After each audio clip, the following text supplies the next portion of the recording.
Okay, top 10. We needed a break yesterday. We recorded the first two yesterday. Today we're doing these. Before we jump right into the top 10, we have some honorary things to mention. So, first off, if you're not in the Patreon that we have, these are the kind of covers you get an exclusive Shikari cover every month. These are two variants that are available only in the Patreon. They're limited to the tiers. Some are limited to one per member. Some are limited to two per member. Here's another one they did. So you get an exclusive Shikari cover every month in the Patreon. If you're not in there, link in the description. Get in there, even just for $6. You get a huge discount to the website. All the way to the top tier, you get foils, medals, all the fancy stuff. And on August 1st, we're very happy to say somebody has a Kickstarter launching for a book. Yeah. Finally, it's coming out, eh? Yeah, finally. August is going to go August 1st to August 30th with a surprise release cover in the middle. That's right. So tell them about this. This is the preview edition. This is a preview for Seeds of Evil. This is the historical horror anthology that I wrote. It's coming out. Super excited about this. Every issue, it's a 6-issue anthology, all horror, all based around Indiana history. So this is something that was very exciting for me when I started writing this, and a lot about Indiana history that I didn't know about, being born and raised in Indiana my entire life, and in 4th grade learning Indiana history. A lot of this stuff you really don't know. And so I'm like, there's some crazy stuff that happened in Indiana. I had no idea about this thing, and then Kyle told me about it. There's a historic landmark set up about this event. How much research did you do into this when you wrote it? Months and months of research. I went down and I studied this site. So this first issue takes place in 1812 at the Pigeon Roost settlement. That, it's about an hour and a half ish from where I live in Indiana, southern Indiana. We're gonna take a trip because I've never been there. I want to go visit it. It's a really cool site. And what happened there? The settlement gets completely, obliterated by Indians at that point. And I said, okay, well, let's tie this into Indiana limestone. Let's play with this theme of how evil gets cooked up in the world, and is it built? Or is it built upon? Does stuff get built because of it? Is something evil? How does that come about? Yeah, I love the concept behind it. So we're gonna do another video. We're gonna talk all about, because I did some research into this event too, and I took a deep dive. I was like, I was gonna order some books on Amazon. Like, it's fascinating. The British at the time were turning the Indians against the Americans. The British influence. Yep. So a lot of these Indians attacks were due to the British influencing the Indians to do it. Yeah. Basically, they got them on their side. Right. And they kind of passed the word. There was another attack. They kind of passed the word, hey, fortify yourself, hide your women and children if you can. Well, they didn't get the word in time. Yeah. And, oh, man, it's pretty savage. Pretty brutal. Yeah. Weird historic reports at that time about what really happened, the number of people that died, the number of Indians that died. That there's a couple survived. There's one dude that survived, I believe, right? That's what they say. Yeah. So you can take liberties with it. That's the beauty part of the history that I chose to write about. I'm like, we can play with this. Let's change this up a little bit. What if we move these things around? What if we change the story up just a little bit, but keep a lot of the factual, pieces there, the full story. So that's what's really interesting. I love it. Okay, and then. So in the description, follow the campaign so you get notified when it launches. Sign up. Because there are some limited covers. There's some glow-in-the-dark limited ones. There's some other limited stuff in there too that you're going to want to get. Okay, now let's start on some reviews. Before we start the top 10, if you watch the Mev video, you're going to see a book that I told Kyle, I was like, hey, I really want you to read this book, and I want to hear your thoughts on it. My thoughts are in the Mev video. We'll link it at the end of this video. You can find it pretty easy. But this is a very, very political series. So this is basically a continuation of a much longer series called Calexit. Okay. Right. Calexit was a huge series that ran for a while. And basically California starts to cede. They have a civil war where the liberal parts of California are against kind of the more rural parts that are more traditional Republican. So they kind of have a fight, and then the U.S. sends in the National Guard. So there's California's in a mess, There's some areas that are controlled by the left, some controlled by the right, some controlled by the fascists, the Who are the National good guys? Guard, who are the kind of good guys. Yeah. The rational thinking people. Yeah. So I talked about my thoughts about this in the other video, and I want to know. I know we're gonna have totally different thoughts on this. I love it. So I would like to hear, sir, what you felt about this issue. Please, the floor is yours. I'm gonna get a drink while you talk about it. I really hated this book. What? I know. Shocker! I You know, hated right? the book? No, Kyle. I know. Who would have Kyle. thought? Oh, my Crazy goodness. to think that I didn't want to be on the side of a female who is completely insufferable and who thinks is making a difference by saying, no, we need to allow all these illegal immigrants to come into our country because it's so great for us. Just open border, let Yeah. them come over, Yep. no control. Yeah, and you think you're the hero of this story, and it's not. And the guy in here, you're right, he is written to be the rational thinking person, and of course she does nothing but shit on him in any chance she gets. But I'm like, no, he's right. He's so when I read it, he's not even like on the opposite side of her. He's pretty much in the middle of everything. He's like, I'm neutral. No. And I feel like I'm a pretty neutral guy too. Mm-hmm. You're more right than I am. Oh yeah. I definitely am center, slightly leaning to the right because I own a business and I'm 52 and you like money. When you get older, you kind of tend to go more right. But anyway, I'm a pretty middle guy, and I love what the guy was saying. So talk more about the dude. Yeah, so he was pretty much trying to rationalize that. So he is like a drug runner sort of thing. So he goes between both factions of this civil war, and he sees both sides, and he's trying to see it as these people, like they're going into Hollywood now, and they see all this debauchery and people out in the streets partying, living it up. And she's like, how can you just have fun and party and when there's an actual war going on and this, that, and he's just like, you see it as a war. Maybe it's really not as bad as you're saying it. Like, he's trying to get an opposing viewpoint to her. It's like, no, we need to fight. We can't give up. We're the resistance. And he's like, this isn't Star Wars. Like, take it easy. Everything you get from pop culture anyway, and you're trying to turn your back on all of this stuff. You're shitting on capitalism, but your whole life is because of this. Of the very thing you hate. Yeah. And then no, you're just wrong. I hate you, and I'm going to leave. And he's just like, she won't listen. Yeah. I feel like they wrote her very true to who she would be, because she does not want to hear. She gets mad. Oh yeah. She doesn't want to hear any opposing views. No. He even says right here. He says, he's let me just throw a couple things here. You think you're a freedom fighter because you saw Hunger Games or Star Wars or whatever Hollywood rebellion confection when you were a kid. Last warning, right here. She screams at him.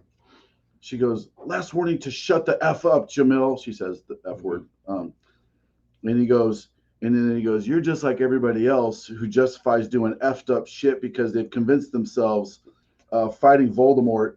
And then she goes, you're making jokes while people are dying.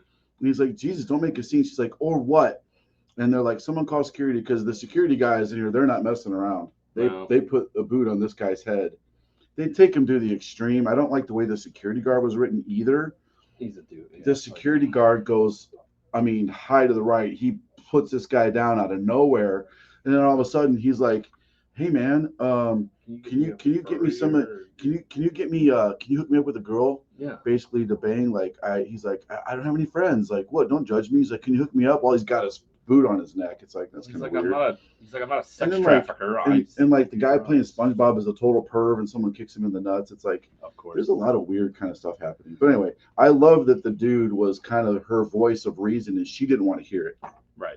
So I did like his character, but of course everything is played to the nth degree in this. Everything is over dramatized, over satirized, and it's like, I get that, but at the same point in time, you're trying to say that she's the hero of this book, and that's wrong. Yeah. No, that's incorrect. Yeah. He's the hero of the book. Well, if you have this political point of view, correct, she would be your hero. Yes.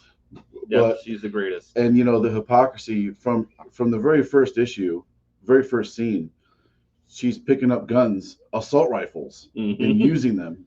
to shoot people, shoot fascists, kill people. Nazis. And she's like, I'll never skip on a chance to kill a fascist. And it's like, that's not very not very nice of you. Yeah, I mean, kill everyone that doesn't agree with you. I mean, isn't that what you say a fascist would do? Correct. Isn't that the definition of a fascist, pretty much, right? Kill those who don't agree with you, but she's doing the same thing. So whoever wrote this, I feel like this Pozzolo guy, I feel like he did a really good job of kind of low-key showing hypocrisy. Not to get into a huge tangent, but I liked the Barbie movie because from the very first scene, they low-key make fun of themselves.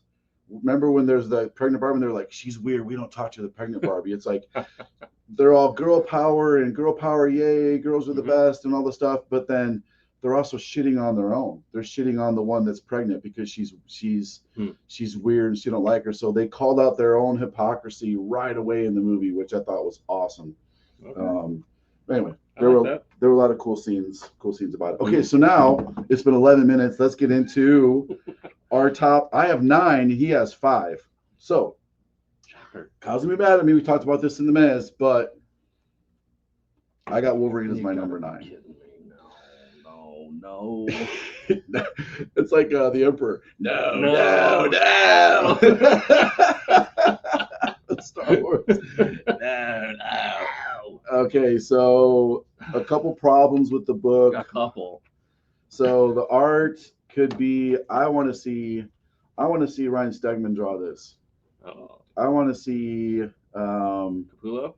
Capullo. Oh, that'd be great. They could have made this into more than what. The reason they didn't make this a big deal, I think, is because it's not about the Sabretooth fight.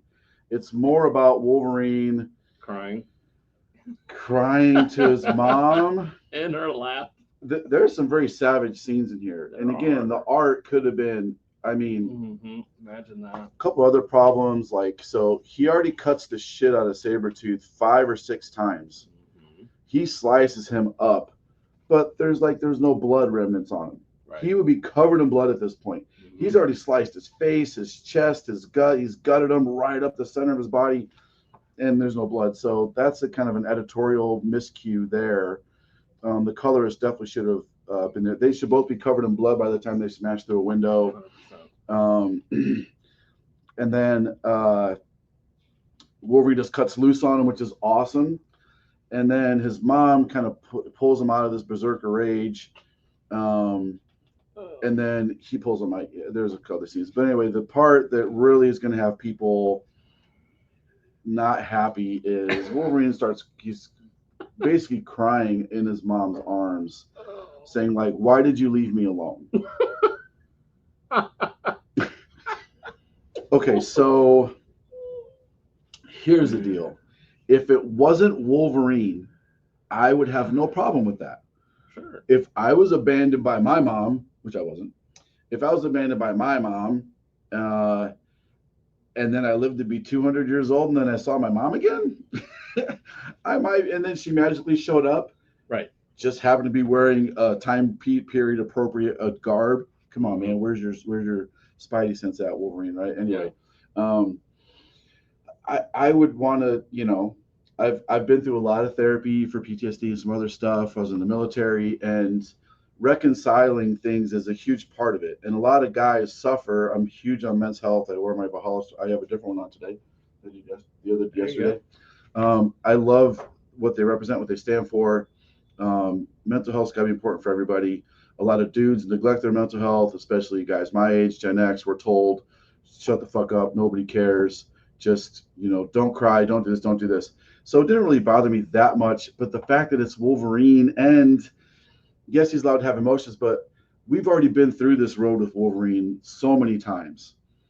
By this point, I don't think he would be bawling in his mom's arms saying, why did you leave me? He would probably be more like, you're probably not my mom. I saw you die. Why are you here? You're probably not alive. Like, all of his senses and logic have just gone to crap. Yeah. Like, so the only reason that made it into my top 10, because I did like, anytime Wolverine fights Sabretooth, I'm going to like it. But there's so many other problems with it. I'm sure the issue before this and the issue after this are going to be skip-its. This one made it in there. There's some better covers than this. Is the retro cover. Anyway, number 9. That's a bad cover. Number 9. Okay, number 8. Oh, this, I enjoyed this book. Yes, that is cocaine on her bazonkers. Yes, they're watching Ronald Reagan. This is a really cool. My operations manager loved this cover so much she wants it as a poster. And it is pretty freaking cool. It's got 80s vibes all over it, man. Like 80s. Imagine this is like a blacklit poster or something. That'd be super cool. So this is a true story based on someone's life. I thought it was a fun read, and I actually Googled a couple things in here because they don't say exactly who these people are. They give you just enough information to go find it on yourself. Yeah. And it's such a crazy story. One of those things where like, oh, I happened to be in this class and I ran into this person who was a this, and then she introduced me to that. It got me into this, that got me into this. Like the path, the trajectory this person's life took is insane. And you can already see him starting to go downhill. So it's kind of like a cocaine cowboy or, you know, the Johnny Depp Below movie type stuff where it does kind of glamorize the lifestyle of 80s, cocaine's everywhere. But it's fascinating to see how this took off and came into play from this person's point of view, happened in their life. Fun read, great read. There are boobies in it, but it's not gratuitous. It's like just the life they lived. Yeah. This scene, like I said yesterday in the video, this scene's like on the second page. Like yeah, you open it up and I'm like, you know what? Bravo to them for and actually I can't show it. Can't show it, but it's there, right there. There's nothing but bazonkers on the first 3 or 4 pages. I love this scene where this guy just screams. Such an awesome. I can censor it. This guy just screams. He has some questions and he goes, I love cocaine. It's huge, man. I mean, come on, man. It's so good. It's so good. And then there was a couple confusing parts. I got confused. There's 3 main dudes. They do time jumps, flashbacks. There's 3 dudes in it. I was getting confused between her boyfriend, then her boyfriend now, her brother, and her assistant dealer guy. Like they put a hat on one of them, so I could recognize him pretty quick. But the other ones kind of look too much alike. Anyway, number 9, I highly recommend getting this and reading it. It's from Keen Spot. It's got some weight to it. It's a $6 book, but a hefty book. It's nothing but story. The art is impressive. The art is impressive. There's lots of details. The colors are great. I highly recommend it. Number 9. I'm sorry, number 8. Number 7, I chose Green Arrow. Green Arrow, hey, okay. I've heard that's one of, as far as DC goes, it's one of the best. I didn't read this until the last issue. Okay. And in the last issue, he reconnects with these are always it was a key last issue. So the cardstock ones always have always a double cover. It has the main cover on the inside. So he reconnects with I like that art. with Speedy.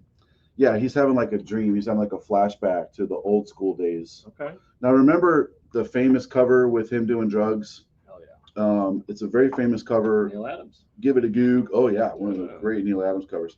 The art is very good in this. It's very like that. Even when it's just faces and people talking, the art really drew me into it. The faces are very emotive. They don't all look the same. You can tell when they're happy, sad. Like just look at that panel there. Like it's really something else. He winds up in the hospital. There's a scene of the cover right there. There it is. He's remembering what happened. So he's been clean for ages, and all of a sudden he winds up in the hospital OD, and everybody's like, there's no way he would have OD'd. He doesn't use, and doctors are like, F you, I'm a doctor for 25 years. I know an OD when I see one. So now he's got to figure out the mystery of how Speedy O is in an OD. He goes back to the last place they found him. They find this weird arrow, and he's kind of playing detective, which is pretty cool seeing him put his detective hat on. And then last issue was the first appearance of this I can't remember what it was, red sand or something like that says sandstorm. But this character is lurking in the background. We all know he's the one that infected Speedy, but Green Arrow's got to figure it out. So I'm liking the story a lot. It's a breath of fresh air amidst some of the other stuff DC's putting out that doesn't have absolute in the title. Even if it does have absolute, it's kind of like Manhunter. You never Okay, know. That was number 7, I think. That was 6. 6. This is number 1. Okay. I picked it because I can see that. Okay. the art is so good. Art's good. So we talked about yesterday, X-Men made it into our skip-its because they're in New Orleans. They are. And you don't even know they're in New Orleans. No. If they didn't say they're in New Orleans, none of the art, nothing shows. There's no culture. There's no backgrounds. There's no art. New Orleans has when you're in New Orleans, you know you're in New Orleans. There's no doubt you're in New Orleans. Yeah. There's some big cities, New York, you know you're in New York. Right. But New York and Chicago can be intertwined. You could be in an alley in New York, an alley in Chicago, you don't know which one you're in. You're in an alley in New Orleans, you know you're in an alley in New Orleans. So some cities can blend together, some cities are very distinct. New Orleans is a very distinct city. X-Men, you can't tell. This, oh my God, from the first page. You can tell. Even the second page, I could feel the humidity and the heat just from this art. And this artist did, when you can draw a swamp and a jungle that looks swampy and jungly, even the backgrounds, the foreground, and then all the way to the horizon, like just beautiful art. I want to shout out the lighting. Like the lighting in this, like it just has that mood. It's heavy. Yeah. And even when they're in the daytime, it just feels humid and muggy and heavy. Yeah. There's very creative panels. She goes to visit this lady. She's very pregnant. She visits this lady who's smoking. The panels become the smoke. The dividers become the smoke. Very creative design. Really like the layouts. It's, again, a breath of fresh air. The creativity is fantastic. The art just, man, it sucked me in. I had to make myself. It is difficult to read. Because it's written we bitched about Gambit not talking like he's from New Orleans. And when you're back home, your accent's going to come out a little more because you're talking to your people again. You're hearing it. Right. It's going to come out. I tease, my family's from Northern Illinois, and I can even hear it in them sometimes. You know, I tease them a little bit. Anyway, they write them in the accent very, very much. So I had to slow down to read this one and get myself used to reading that accent like this. Like, look, I feel I'm going to start sweating just looking at these pages because it's so hot and muggy. It's crazy how good this art is. Very good. I highly recommend. So number 1, there's a really good ending. There's a good, not really a twist, but she does something she's definitely not supposed to do. Yeah. She's kind of sent on a mission unwillingly to go find somebody, and something bad happens. And she's kind of like in oh shit mode. And I'm very excited about the next issue. So good job to Cy Spurrier. He's writing this one. I've enjoyed his writing. Artist Vanessa Del Rey. Huge shout out to Vanessa Del Rey. Colorist John Starr. The lettering is very unique also. Bravo the team. Anyway, it was good. Top 10 for me. I recommend everybody get it. It's first issue too, so it could be a good series. Not mad at you. Where was I at? 1, 2, 3, 4, 5. That was 6. Okay. Number 5. Number 5. Now we're back together. Here we go. Okay. Five. I put Gunslinger in number 5. I have new history of the DC universe. Okay. So you had Gunslinger was a meh for you? Gunslinger was a meh. It was a meh for you. So not a skip it, but a meh. Yeah. I'll quickly talk about Gunslinger. All the Spawn books. Todd, I know you don't watch this. Somebody tell Todd, please. Tell him that we're very respectfully and graciously requesting some kind of a recap page. Like, it's difficult to recommend Gunslinger number 45 to a new reader that may have just discovered Spawn. And there's movies coming out of Spawn that's been working on. I'm sure they're working on it. It's in the works. Always, yeah. People are going to be coming in wanting to read Spawn. I guess I could recommend trade paperbacks to them. Sure. But here's volume 1 through 9. Right. What if they want a current issue? Like, what's currently happening? Right. I'm glad that he doesn't do like what Marvel does. Everything's Fantastic Four now because Fantastic Four is coming out. Yeah. Like, but I need a recap. Like, if someone wants to just, hey, it's only $4, pick it up off the shelf, cool. It jumps right into the story, which is great if you're making it just for the purpose of making a trade paperback. But what about the guy that doesn't read 1 through 44? Right. And the one sentence on the previously on doesn't tell you shit. Previously on, Gunslinger, having been swallowed by a monstrous angel, has only moments left to live. Okay. Monstrous angel, cool. that doesn't explain who these people are. Who are they and why do I care? Who's this? There's amazing art. Who's Great. this? Who's this chick with Angela's ribbons on her, and this dude who she clearly doesn't like? Right. Why are they fighting? Why are they mad at each other? In the bad? story, we find out that they're mom and dad. Mother, father, daughter. Why she hate her so bad? Great scene of Gunslinger Spawn. Mm-hmm. Just the fact that he gives himself wings and he knows it's not good for him. Yeah. Amazing scene. So it made it into the top 10 for me just for two reasons: the art and the story. I could follow along enough to not be completely lost.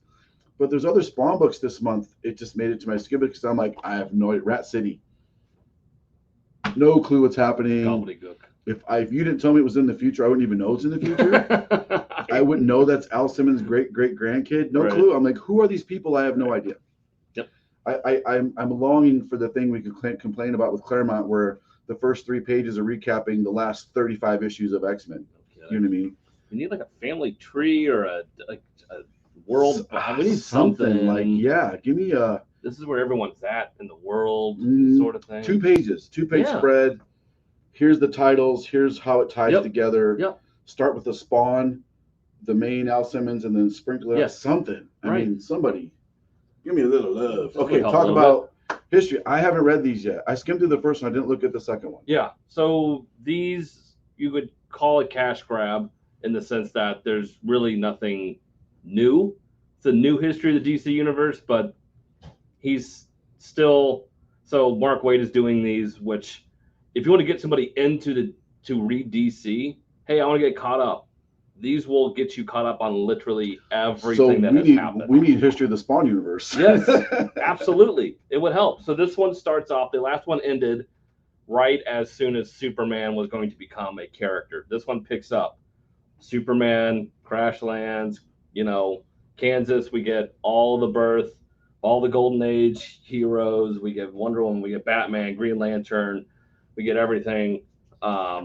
We get Mark Allred's terrible fucking art. I hate that hack, but people love his art. I think it sucks. That's fine. Skip those pages. We get all the big events. We get the JSA, the JLA kind of merge, and we get all those fun stories. And this one ends right as Crisis on Infinite Earths starts. So, and it's Barry Allen narrating kind of all of this as the writer of the time, since he goes back in time.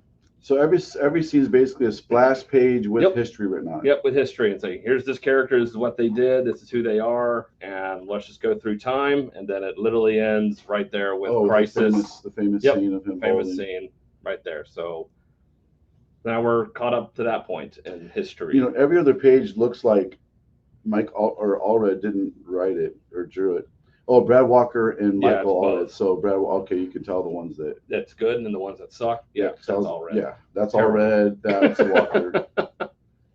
You can definitely tell the difference. You can tell the difference. Cool. Yeah, I'm enjoying these. There's some great variant covers for them too. Issue 1 had a great Wonder Woman variant. Mm-hmm. So yeah, highly recommend pick it up. They're fun to pick up if you really don't know what's going on and you want to know when this character came about or who this character is. So I've been reading comics for a very, very long time, but I know Marvel way more than I know DC. Yeah. I think you've been more of a DC guy your life, I think. Yeah. So this is fun for me to read because there's kind of like it's stuff that I knew, maybe I didn't know it. It kind of reinforces things. I'm having a good time reading it. I haven't had a chance to read this yet, but I definitely am going to read it for show. Show. And it's good because DC has so many events. Like what is Crisis? What is the who is this? All the events. It's like all the events. Tell you who that is and why you should care. Okay, 4. I have Green Lantern. Oh, nice. I didn't read Green Lantern. So start with yours. I want to hear about Green Lantern. This is I'm trying to think. The last issue we thought was if I look through it, I'll remember. I can't remember what we thought about the last issue, but this one. It's the Green Lanterns. There was too much happening last issue. That's right. They were all over the place. There were the 2 separate. 3 different stories, I think, almost. 3 different groups of lanterns doing different shit. They went to the prison for some stupid reason, and it was. Yeah, they went to the prison, then there's some in space. Yeah. Yeah. So this one, they're trying to bring back and restart all the batteries because everything is, as far as we know, is dead, and the Guardians are kind of like we're screwed. We don't have anything. So it's Hal Jordan, everybody coming back and saying we need to rebuild everything. So let's get all the energy crystals. Let's start a backup OA sort of thing. Like, oh, I see. Yeah. Page. So we're gonna get all the spectrum here restarted. Okay. And somebody else is also trying to take the crystals for nefarious reasons. I don't want to spoil too much out of this, but we get a struggle and a battle over one of the crystals in here. And we do get some really exciting art. We get some fun action in here. Hal Jordan's Hal Jordan, and I really appreciate it. But I really like how this ended and the fact that they try to get everything started up again, and somebody else tries to get it started up again, and it ends. I don't want to spoil it, but then it turns. It's an oh shit moment at the end where I want to read the next issue. So this again is solid cover, solid story, great art, good action, good fun. Green Lantern. Okay, I need to read that one for sure. I'm gonna steal that from you when you're done. Yeah. I got Shirley Johnson. So the first issue was probably some of the best art I have seen almost all year. Probably. It's so good. Yeah. So good. This one, the art's just as good. The art doesn't miss a beat. I'm still very confused. Shocker with a Spawn book. I'm reading this book and I'm like, I'm so confused by what's happening. But I love the story. There's a great splash page. I mean, the art is just stupid good. So good. The colors, who colored this? FCO Placencia. Sounds like a company. Yeah. But good for Mr. Placencia or Miss Placencia. I don't know what FCO is. Nope. I don't know who the dude with the eyeballs is. I'm so confused. They don't do a good job of introducing them. I feel like this is written for Spawn experts. And I kind of feel like I'm an idiot for not knowing who these people are. Right. It's almost like you should know who these are. I'm like, but I don't know who they are. But it's that good to where I'm confused reading it, and I still enjoyed it so much. It was my top 4 book of the week. That's how good the art is.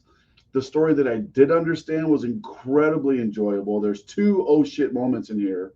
The ending had like it took me a minute to realize what happened at the end, and I was like, does she have I was like, oh, the eyes are okay, now I get it. But I want to know how that works. I hope they explain it better next issue. God, the writing for Spawn, Daniel Henriquez, I don't know if it's Todd that doesn't let him recap things or just tells him write it. I feel like these are being written for the trade. That's a good call. They're not being written for individual issues. They're writing for the trade. I like reading trades, but I like reading them as they come out. You know what I mean? Anyway, they should, especially when you bring up a character from one of the first few issues of Spawn, and she's the main kind of character you're following. So she even says it. It's been 1 day since she's died. Yeah. And she was one of Billy Kincaid's victims all the way back in Spawn number 5. Yeah. From 92. 91-ish. So we're talking 30 some years, 300 plus issues almost of Spawn as long as I've been alive. I mean, it's a great concept. I love it, but just help me understand. Treat me like I'm a Spawn idiot and I've never read a Spawn. Right. And really, I haven't read a bunch for a while, but I'm reading them again and I'm so confused. Yep. All right, number 3. Number three. I got Feral. I am going to shock you with this one. No shit. Whoa. You okay? All the way to number 3. First off, you tried to open that book, and then with the poop and fart jokes out of the way, you managed to find something in there, right? I did. Wow. I did. Okay. So I'm going to talk about Feral with you because Feral actually made my number 1. Okay. So I'll skip and talk about this. Here's why I love this book so much. So my one complaint about this book. What's his name? Bill Williamson, who's the creator of Calvin and Hobbes. I can't remember. I'd have to give it a Google. Okay. I did Google it yesterday and I forgot. This is straight up a love letter to Calvin and Hobbes. I mean, come on, look at this. How is that looks like Calvin and Hobbes. So Chris Chris Chris Elopoulos. Oof. A lot. Eliopou Alopolis? Elopoulos. A lot. I'm sorry. And Mark Samuric. Chris did the art and the letters. So Okay. Chris Elopoulos. I'm sorry, Chris. I'm sorry. My last name's Hadachko. I understand how people butcher your name, but I wish his style is so much like Calvin and Hobbes. I felt like it should have been. It should be like with love and respect to my inspiration, Bill, whatever his name is, the guy that created Calvin and Hobbes. These are 5 short stories. I felt like I was reading the Sunday paper. And I have such great memories of as a kid. I couldn't wait to get that Sunday paper. Even the weekly paper had small little strips in it, but the Sunday paper had the big page with the color in it. And you could, I would sit there and just, if I could read, my mom would read it to me when I was a little kid. And then when I got old enough, I would read them. And I wrote every single part of that. That's what Universal Studios, by the way, has a huge Sunday comics section. It's amazing. Hagar the Horrible has a big thing, like Dagwood or Blondie from the Dagwood Center. It's so cool, man. Everybody needs to go there. Anyway, I love this so much. We need more of this. I want you to read this to your kid. Okay. Because I think your son would love these stories. They're funny. I can envision a dad sitting with this kid on his lap and just reading it. It's lowbrow humor. He turns his whole class into fruit for one time. What is that? My stupid Google's listening to us. He creates weather patterns in this room, and then there's a big tornado, and there's always that joke payoff at the end. There's one really creepy one in here. He clones himself out of Jell-O because he's not allowed to go trick-or-treating. So he clones himself and has these guys go trick-or-treating for him. And then at the end, the way he gets rid of them, it's pretty dark, actually. He winds up basically just melting them with hot water. It's pretty dark. And these are sentient beings. Like, they're sentient beings. Like, they're running around the room playing, and they want to eat the candy. They're like, hey, we're in this candy. We want to eat it. And he's like, no, F you. I'm going to melt you. Herbie shows up with that water and melts them. A little dark, but I love this. We need more of this. This is what's going to get kids interested in comics. So if I had a little dude, your kid's maybe a little young, but if I had a kid 5 to 12-ish, maybe not 12, I don't know. If I had a kid, I'd read them this, and then when you take them to see Fantastic Four and they see Herbie, they're going to freak out because Herbie's on the screen. I don't know if we're going to get to see Franklin. She's definitely pregnant with Franklin in the movie, but I don't know if we're going to get this. I don't think she's going to give birth to Franklin in the movie. That'll probably happen later in Doomsday. That's the theory, is it'll happen in that later on. But I love this so much. I enjoyed it as an adult. I found myself smiling as I'm sitting here reading it, and I just got huge flashbacks of reading the Sunday paper. I thought it was so much fun. We need more of this. It made me so. I was so skeptical reading this. I was like, I have no idea what I was getting into. I was like, oh man. And it's basically 4 short stories. Loved it. Highly recommend it. It's my number 3. Okay. Let's talk about Feral. Feral, 15. This book. Feral's my number 1. I'm not mad at you for that. Talk about dark. Holy Lord, man. This book. Oh man. This is not a cute dog about kittens. No. Let's just get that. No. Don't read this to your kids because they'll have nightmares. Okay, what did you think? You talk. I talked about you talk about. It's funny following these cats along, and I'm not a cat person. I hate cats, and same. To see them constantly struggle. It's that typical zombie trope where it's like, okay, you think you found haven in a place, and you think you're safe, then you come across either a group of psychopaths or weirdos, and then you try to assimilate as best you can to a new culture, and that's what this issue is. It's them still trying to assimilate our outsiders to this group that have been living in a pet store this whole time, and they have their own sets of rules and their own ways, and then it's like, okay, let's let's try. They seem a little kooky, but they may think we're kooky too, and don't just dismiss just because they're different from you. But then you start to see the chinks in the armor, the cracks, and it's Yep. like, you know what, something's off here. And when you shit unravels. Yep, when a certain character gets hungry and wants to go find food, you find out what the food is. Man, what they do. So dark, bro. And it's so dark. You kind of saw it coming, and I kind of knew where it was going. But yeah, the previous issue was alluding to it, and I was like, they gonna go there? Tell me there. Yeah. And then sure enough, they went there. It's so dark. It really is. It's very dark, and you know, this hats off to Tony and everybody in Tone and Trish, everybody in this.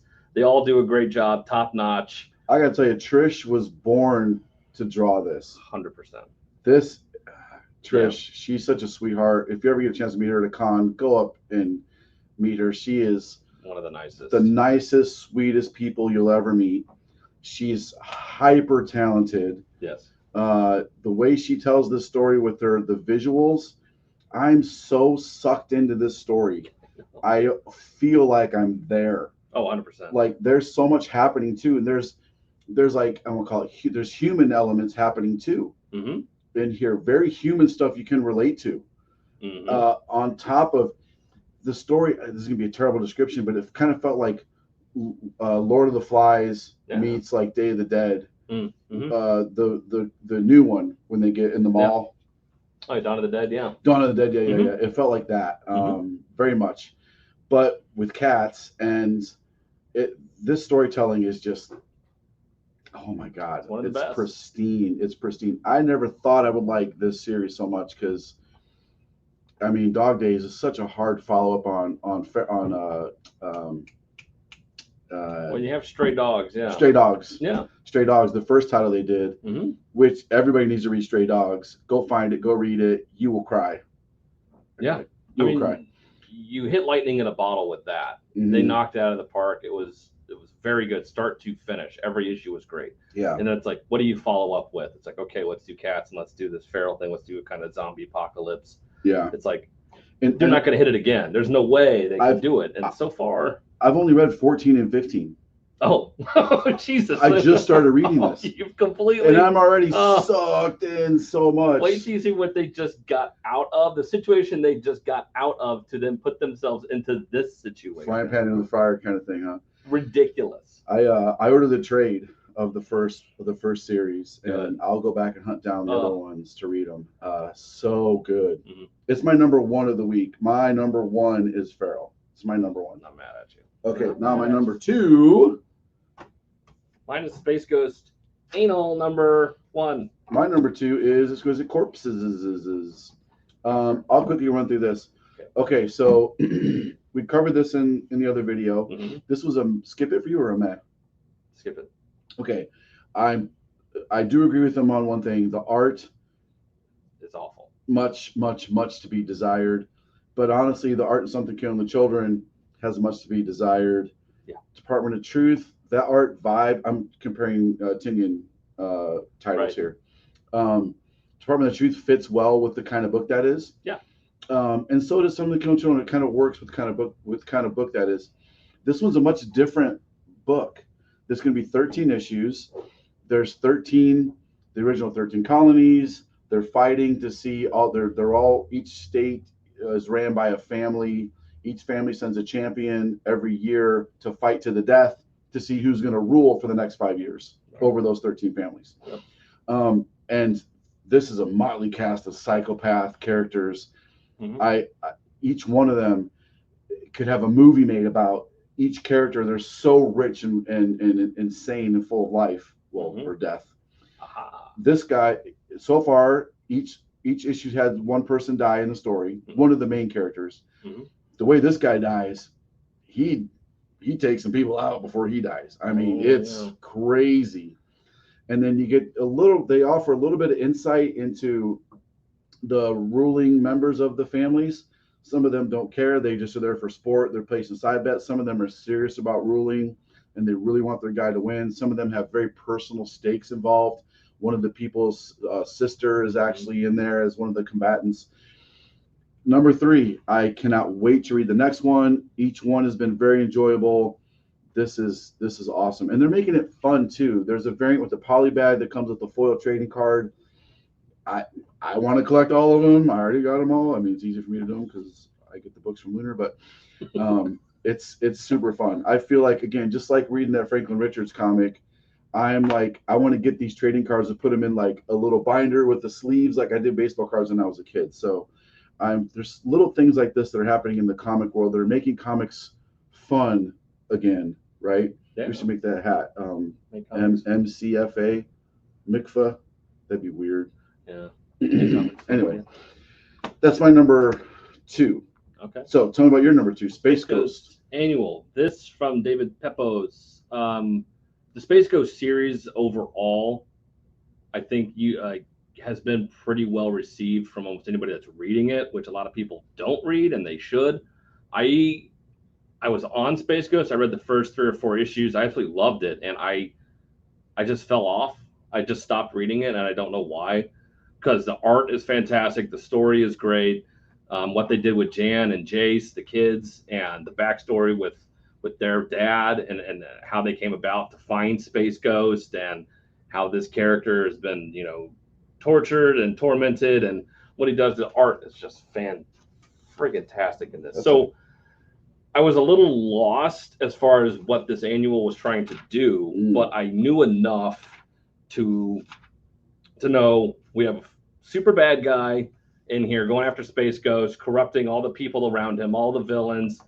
Everyone from Space Ghost Coast to Coast is here trying to go after Space Ghost and kill him. And Jan and Jace, are the ones that are kind of having to save the day.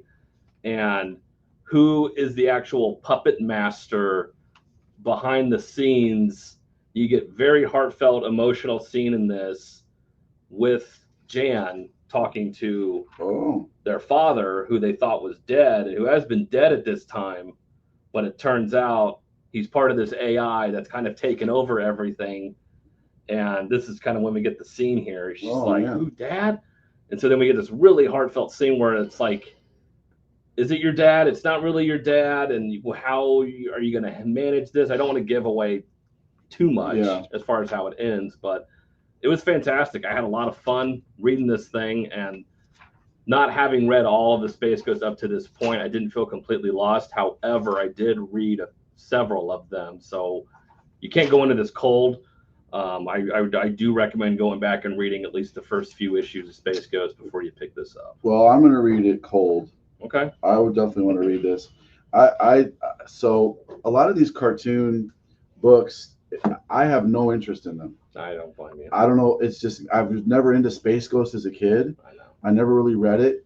This cover from Bernard Brand is amazing, by the way. So good. That's a banger cover. Yeah. And just looking through this, I want to read this. It sounds interesting. I am very interested now, especially with your review. I definitely want to read this because the art does look really good. Oh, it's so good. Space Ghost looks like a badass. He is a badass. I'm always afraid in my brain. I'm probably prejudging these books. I feel like they're going to be super campy and lame. I'm not emotionally connected to any of these characters, And that's kind of what you expect, and that's almost on trend for this, where it's like, let's just play it safe. Yeah. Saturday morning cartoon, goofy. Yeah. See, and it's funny because I remember Space Ghost from Space Ghost Coast to Coast, which was a parody of Late Night Talk Show, where Space Ghost is a David Letterman, like the Adult Swim. Yes. Yeah. And so I'm like, wait, this character is now serious? I'm like, he hosts a talk show on night. It's like, no. There was Space Ghost before that. Space Ghost. I'm like, oh. Yeah. So my brain as a kid was completely screwed up with Space Ghost. So I remember the cartoon coming out, Space Ghost. Yeah. I remember it just never. It was one of those Hanna-Barbera cartoons that never appealed to me. It was like the Yogi Bear and those type of cartoons. I was more of a Looney Tunes guy. And that's fair. It was Looney Tunes, Hanna-Barbera, and then probably Disney growing up as a kid for me. Well, I'd say Mattel. Okay. Mattel with their stuff, the G.I. Joe and the He-Man, the Mattel properties, and then I really liked the, like I said, Looney Tunes was best for me. I loved it. The violence was awesome. Of course. I mean, it's the Tom and Jerry type stuff, and you go Roadrunner, Coyote, Bugs Bunny, all that stuff is just amazing. Some of the best cartoons ever made, in my opinion. But anyway, who was Popeye a part of? I don't remember who owned Popeye. I wish somebody would do a Popeye comic again. He's got to be in the public domain, right? I don't know, maybe. I think he is. I gotta look that up. But certain versions, just like with Mickey Mouse, certain versions, right? Steamboat like Willie is. The white gloves are now in public domain. They made it into there. Yeah, so there's different parts. Right, okay, cool. Yeah. So Space Ghost and Exquisite Corpses. Yeah. So my number one was Feral. Okay. So what's your? These are my number one, number two. Superman 28. Oh, what? I know. Are you feeling okay? I wasn't going to read this. Are you drunk? I wish I was. All right. Well, that's a great Zerdy cover. Is that him? That's Zerdy, 100%. Really? Oh yeah, that's Zerdy. Bravo. I could recognize that. I was gonna say you've done enough. Yeah, bottom corner of signature. That's yeah. Zerdy's so distinct and recognizable to me, just like Matina and some of these other guys. Right. Anyway, so yeah, why is this so great? I was pleasantly surprised. Well, first off, you get Dan Moore on the art. Okay. Dan Moore on interiors. You get the Legion of Darkseid Part 1, so this is kind of a new thing. Joshua Williamson doing this. You get Superman on the farm with Ma and Pa Kent kind of talking. Well, it's actually just Ma, no Pa. And it's him holding the ring for the Legion of Superheroes, and it's like, all right, I got to get the team back together. And I really don't want to spoil a lot of this because it's hard to talk about. It's really difficult because the twists and turns that happen in this are just so damn good. And a character showing up at the very end of this that, some people may like or not like, but we get a certain character right at the end. No way. Yeah. Shut up. I have to read this now. So you'd have Dan Moore on the art. You have the Legion of Superheroes, and then you have Superman in an unwinnable scenario. You have stuff that happens in this to where I'm just like, holy shit, what is going on? I don't know how he's going to get out of this, but then it's like, we're going to trick you, but in a fun way to where it's not just a ha, got you. So it's all the dream. Right. It's like there's a point and a reason for it and why certain characters are meant to do a certain thing and how they're corrupted. I want to get into this. I really want to start talking about it. So explain briefly who the Legion of Superheroes is. So there's three. There's Saturn Girl. There's what are the other two? I can't remember. I see the Lightning Rod, Cosmic Kid. So there's one. They're from the future. Yeah, they're from the future. Yeah. She's telepathic. You have one that does, he's got lightning, and the other one is kind of Magneto. He's got magnetism powers. And so these three characters who he's dealt with in the past, he loves these characters. He's like, you know what? I got to go into the future. I want to talk to them and see what they're doing and let them know that something's going to happen that's going to affect them potentially, and I need to warn them. And then, whoa, they show up, and he's like, whoa, what are you guys doing here? And chaos ensues. Well, Joshua Williamson writes it. Yeah. Which is great. That's not Supergirl on the cover. That is not Supergirl. By the way, people are going to think it's Supergirl. It's not. It's this chick. Yep. What's her name again? Saturn Girl. Yeah, that's Saturn Girl. And it's called Legion of Darkseid. Yeah. The story's called Part 1. Okay, I got some stuff to read now. This was very cool. Good. I had such a fun time reading it. Okay, so top 3 books of the week, in my opinion, we definitely agree on the Feral. Sure. Yeah, we agree on Feral. You got your Superman in there. You're gonna pick Space Ghost, and I'll take Exquisite Corpses. And then I'm also throwing this in there. These, between the two of us, these are must-read books of the week. I agree. Must-read books of the week. I'm gonna read. I'm gonna read your two because I haven't read those. Okay.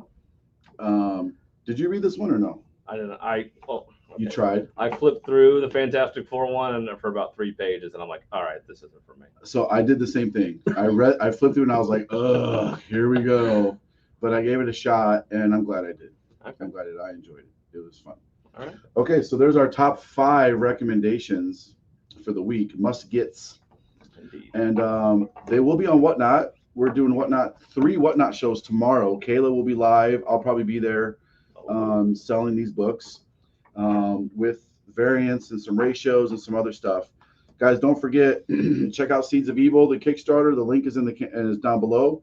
Please get in there, and it's not live yet. It's going live on August 1st, but click the follow so you can be notified. And again, if you're not in the Patreon, you're missing out on exclusive Shikari covers. You can only get in the Patreon once a month. So, and you get to vote on stuff. It's a lot of fun. It's really cool. You get access to a top secret website that we have. Only Patreon members get in it. It's reset every month. The password's reset every month. So you got to rejoin. You can't just join once, have a password forever. We try to be aware of those people trying to get one over. So, hey, thanks, Kyle, again, for hanging out. Thank you for watching. We're giving away stuff. What are we going to give away for this video? We'll give away our top 5. Okay. There we go. We're going to give these away. Not these. We'll give those away later. Top 5 giveaways. To win these, what do you got to do to win them? Well, you have to subscribe. If you win and you're not subscribed, you're canceled. We're going to go to the next person. And then you have to like the video. Once you like it, it'll tell you what like number you are. Then you have to comment what your like number is. There you go. And throw whatever else you want in there. You can just comment your like number if you want to, or you can say, you guys are idiots. You guys are geniuses.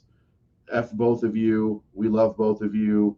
You're a bunch of privileged white males. I don't care. I've heard it all before. You guys are the best. We try to not get political, but hey, sometimes the comics make us go there. If it's a political comic, we're going to talk about things politically. Anyway, so here we go. That's our top 5. You want to win them? Like, subscribe, comment, your like number, all the things. Thanks for hanging out, and we'll see you for sure next week, if not something before then.